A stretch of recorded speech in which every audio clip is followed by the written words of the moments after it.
on here in a while. Yo, man, I've been listening to this Nico story, and some of it don't make sense. Uh, the schools, the media is just dogging Nico out like he's the main problem. And is anybody blaming the school? Is anybody saying what they did to Nico? No, they're not.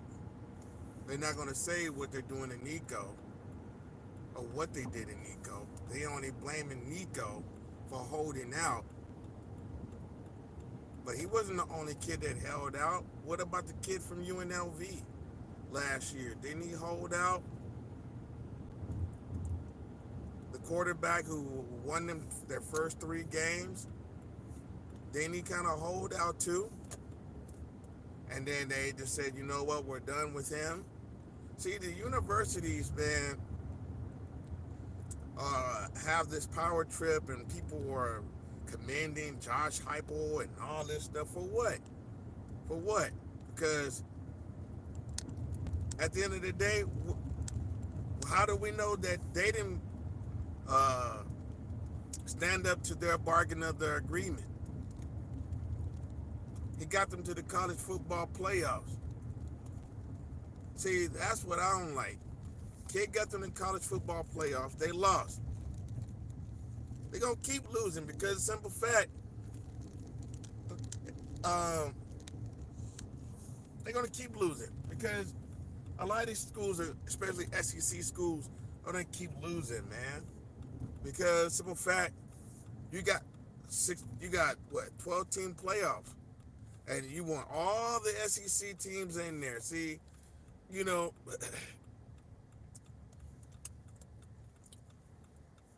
did he have a great season? Did he throw for 3,000 yards, Nico? No, because he was learning the system. And that was his first really full season as a Tennessee Vol. And they still got to the playoffs. Yes, they lost to Ohio State, but Ohio State weren't no slouch. They won the championship.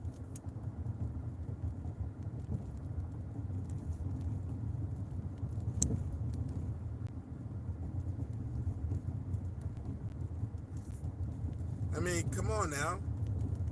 Yeah, and they were playing in the cold.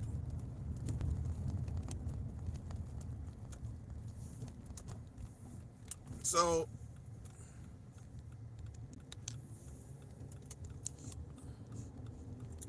they got to the playoffs though, because you know how the SEC, they like to rig. You know, they want their teams in there. All their teams lost, and I'm happy. I'm happy. All their teams lost, because the SEC tries to fix games. That's what they do. That's what they're big for. Is fixing games. And I don't know, but Tennessee, I just feel like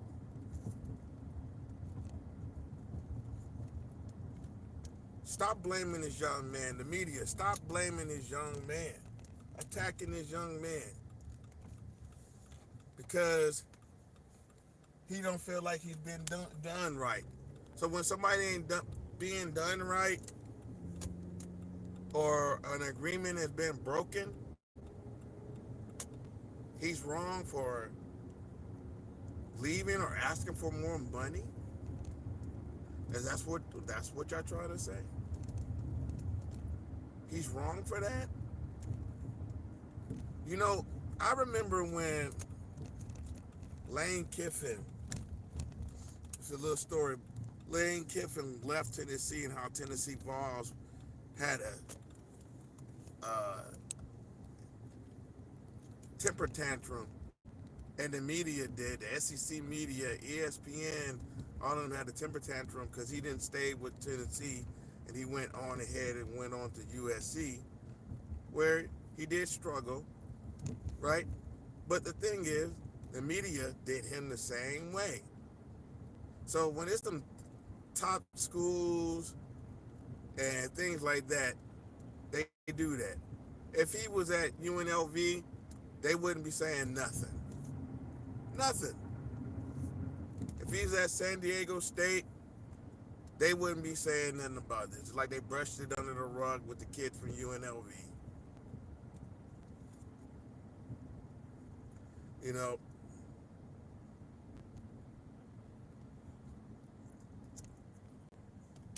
I just look at it like this, man. Y'all need to stop dragging this young man down. You know what I mean?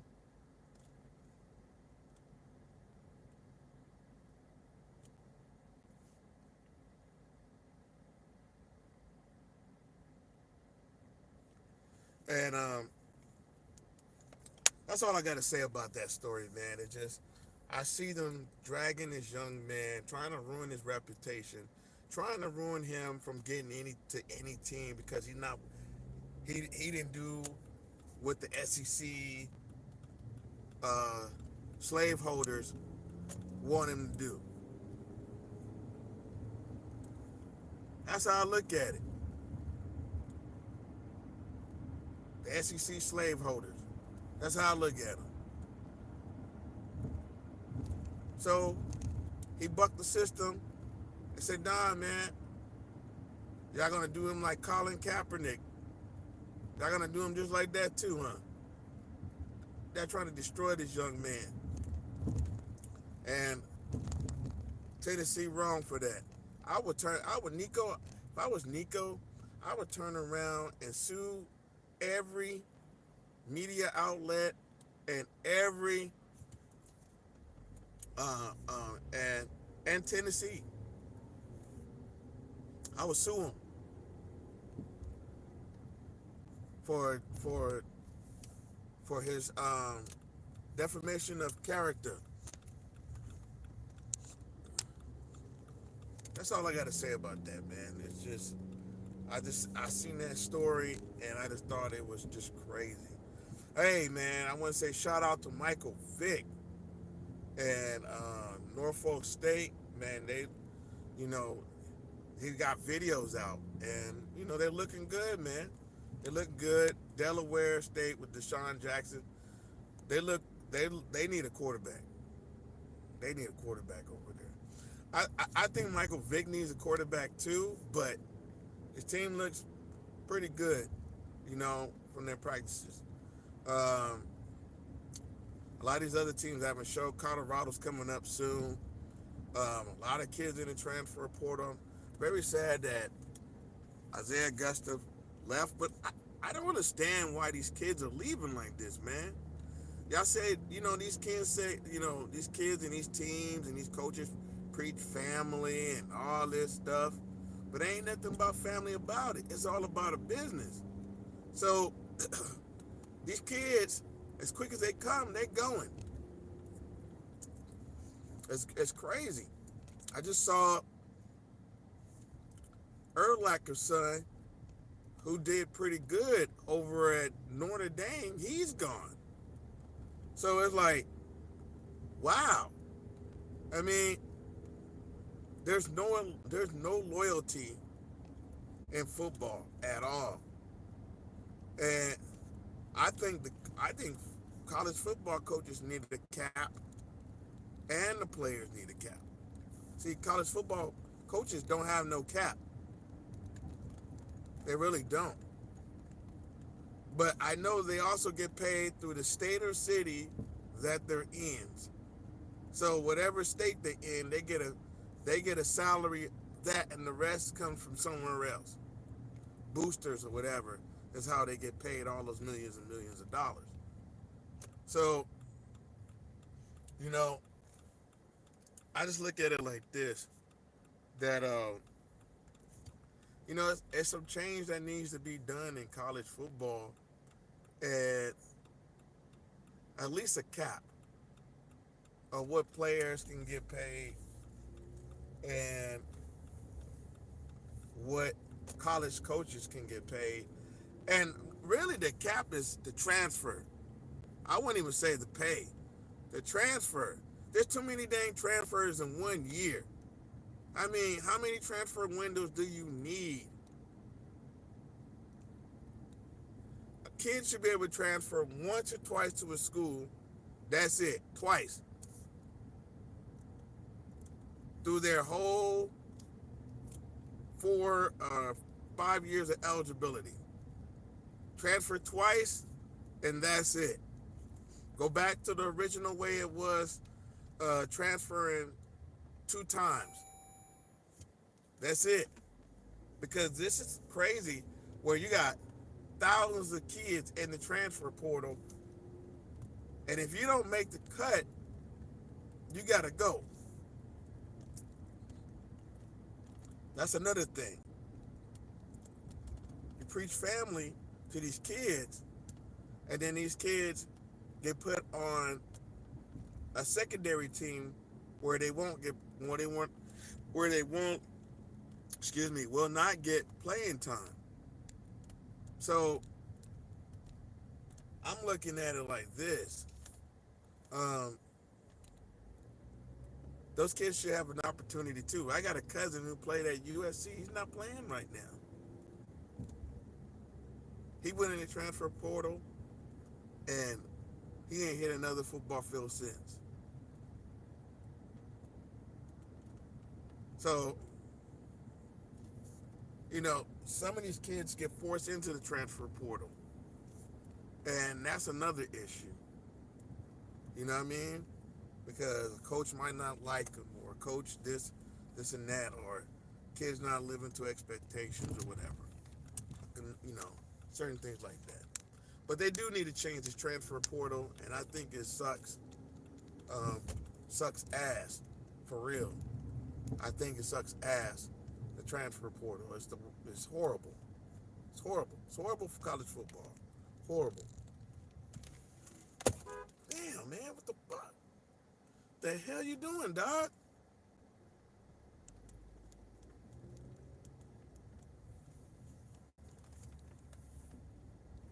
This dude, I swear, man, people drive stupid. Drive stupid. Anyway, um, like I was saying, man, the transfer portal is horrible. They need to do something about that. But anyway, hey man, I'm gonna get on off here, man. Shout out to USC, fight on. I don't know too much about what's going on with USC and everything like that. I've been trying to. They don't put out any videos, and that's an issue. You know, you got US Colorado, who puts out some of the best uh, product out there, and then you got UNC. You got Michael Vick doing this thing now. He's taking the book out of Coach Prime, man, and Deshaun Watson. Both of those two cats are doing their thing. Um, I see a little bit about Jackson State, you know what I mean? And, I like some Jackson State. But also Alabama A&M, man. I'm a supporter of Alabama A&M as well. HBCU. They got a new head coach, so we'll see how that goes and play out and see what they do over there at Alabama A&M. Can they